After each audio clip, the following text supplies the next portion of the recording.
स्वागत है आपका। मैं हूं आपके साथ ऋतु ज्ञानवानी। पश्चिम एशिया में छिड़ा महायुद्ध हर रोज और भयानक होता जा रहा है। इजराइल और ईरान के बीच मिसाइल और ड्रोन हमलों का सिलसिला थमने का नाम नहीं ले रहा और कुछ ही घंटों में ईरान की तरफ से कई बार इजराइल को निशाना बनाया गया। तो वहीं लेबनान और वेस्ट बैंक में भी तनाव बढ़ चुका है। इराक में अमेरिकी ठिकानों पर ड्रोन हमले हुए हैं, जबकि तेहरान में अमेरिका और इजराइल के खिलाफ प्रदर्शन तेज हो चुके हैं। दूसरी ओर जंग के डर से ईरान से लोग ट्रेन के जरिए तुर्की पहुंच रहे हैं। युद्ध से जुड़ी ये 12 बड़ी तस्वीरें इस जंग के हालिया हालात बयां कर रही हैं।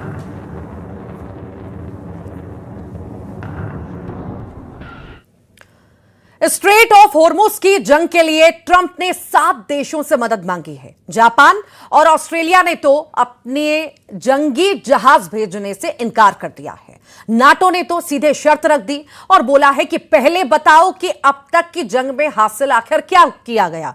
उधर ईरान ने चेतावनी दे डाली है कि हॉर्मुज में अमेरिका और इजराइल के जहाज अगर दिखे तो मिसाइल मारकर उड़ा देंगे।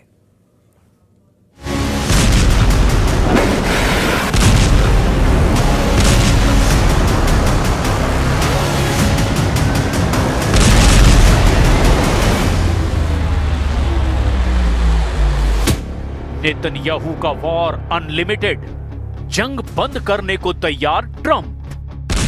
जंग के 2 हफ्ते बाद ही ट्रंप का बयान आया, कहा जंग जल्दी खत्म हो जाएगी। ईरान में टारगेट के लिए कुछ नहीं बचा है। लेकिन नेतन्याहू के बयान ने युद्ध का रुख ही बदल दिया। इजराइल ने जंग का बजट बढ़ा दिया, कहा तब तक लड़ेंगे जब तक मकसद पूरा नहीं होता। अमेरिका और इजराइल के साथ मिलकर 6000 से ज्यादा टारगेट को हिट किया गया। ईरान में मिलिट्री हेडक्वार्टर और कमांड सेंटर्स को निशाना बनाया। नतांज और फोर्डो जैसे न्यूक्लियर साइटों को टारगेट किया। बैलिस्टिक मिसाइल साइटों पर स्ट्राइक की। ईरान के नेवी और नेवल बेस पर हमला किया। हर द्वीप में स्पेशल ऑपरेशन चलाया। लेकिन सवाल यह है कि क्या स्ट्रेट ऑफ हॉर्मुज में फंस गई अमेरिका इजराइल की जंग?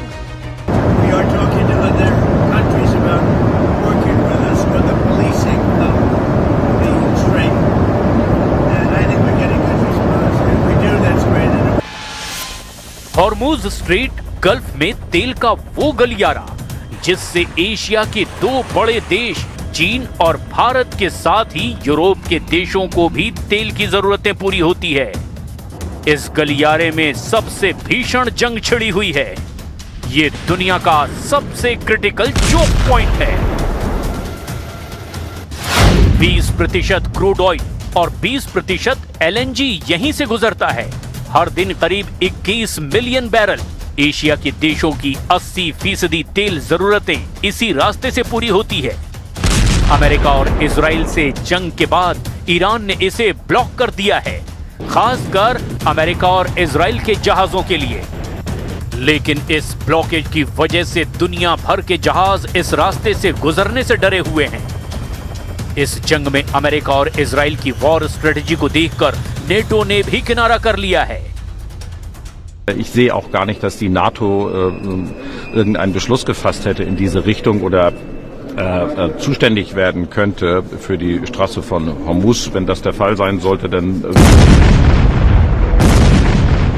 मिडल ईस्ट की जंग में हर दिन हालात बदलते जा रहे हैं। तेल ठिकानों पर हमले हो रहे हैं।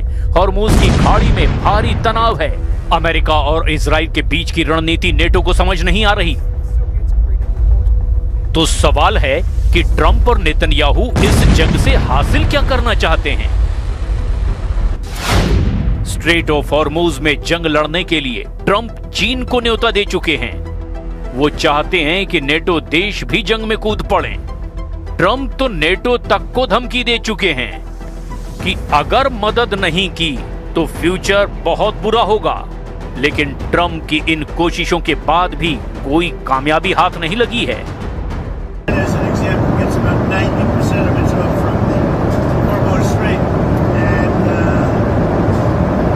Other countries police that with us, and we'll help. We'll work militarily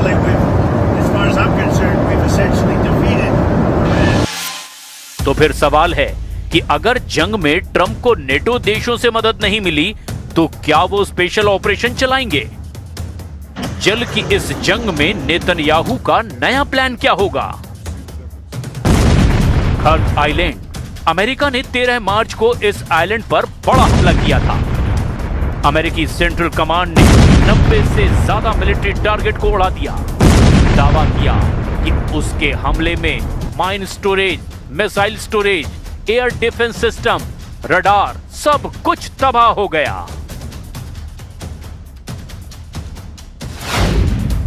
कर्ग island, Iran का ऑयल का दिल। 90% क्रूड ऑयल इसी जगह से एक्सपोर्ट होता है। जंग से पहले ईरान यहां से 1.55 मिलियन बैरल तेल एक्सपोर्ट करता है। यहां मौजूद लोडिंग टर्मिनल 7 मिलियन बैरल प्रतिदिन तक हैंडल कर सकते हैं। 8 से 10 सुपर टैंकर एक साथ डॉक कर सकते हैं। स्टोरेज टैंक्स में 30 से 34 मिलियन बैरल तक क्रूड स्टोर होता है और अभी भी 18 मिलियन बैरल स्टॉक है। ट्रंप ने इस टारगेट पर तबाही मचाई, लेकिन ऑयल इंफ्रास्ट्रक्चर अभी भी बचा हुआ है। लेकिन कर्ग द्वीप डाउन हुआ तो ग्लोबल ऑयल मार्केट में भयंकर हलचल मच गई।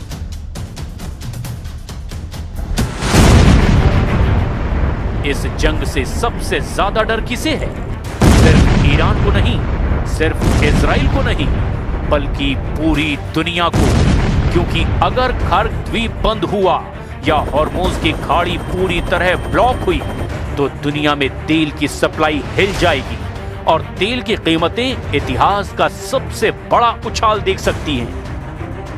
Ich sehe auch gar nicht, dass die NATO irgendeinen Beschluss gefasst hätte in diese Richtung oder zuständig werden könnte für die Straße von Hormuz, wenn das der NATO के पीछे हटने की वजह क्या है?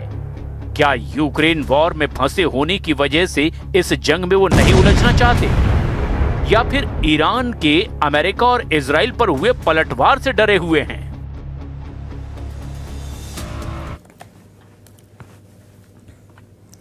महायुद्ध के 17वें दिन पूरी दुनिया हैरान रह गई कि आखिर हजारों टन बारूद बरसाने के बाद भी ईरान की ताकत कम आखिर क्यों नहीं हुई। आज न्यूज 18 इंडिया आपको ले जाएगा ईरान के उस पाताल लोक में जहां पर 500 मीटर की गहराई में हजारों मिसाइलें और ड्रोन्स तैनात हैं। आज हम खुलासा करेंगे ईरान की उस अदृश्य नौसेना का जो बिना किसी इंसान के समंदर में जंगी जहाजों को राख करने की ताकत रखती है। देखिए,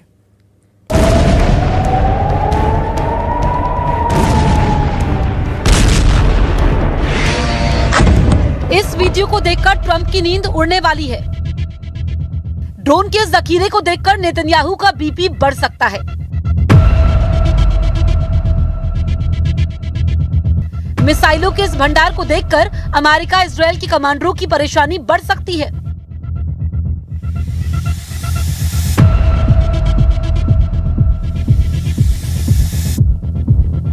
ईरान के इस्लामिक रेवोल्यूशनरी गार्ड कॉर्प्स के इस वीडियो से अमेरिका और इजराइल में हड़कंप मचा है। IRGC के दावे के मुताबिक अभी भी उसके पास मिसाइल और ड्रोन का इतना बड़ा भंडार है कि वो कई महीनों तक सुपर पावर अमेरिका और इजराइल से मोर्चा ले सकता है।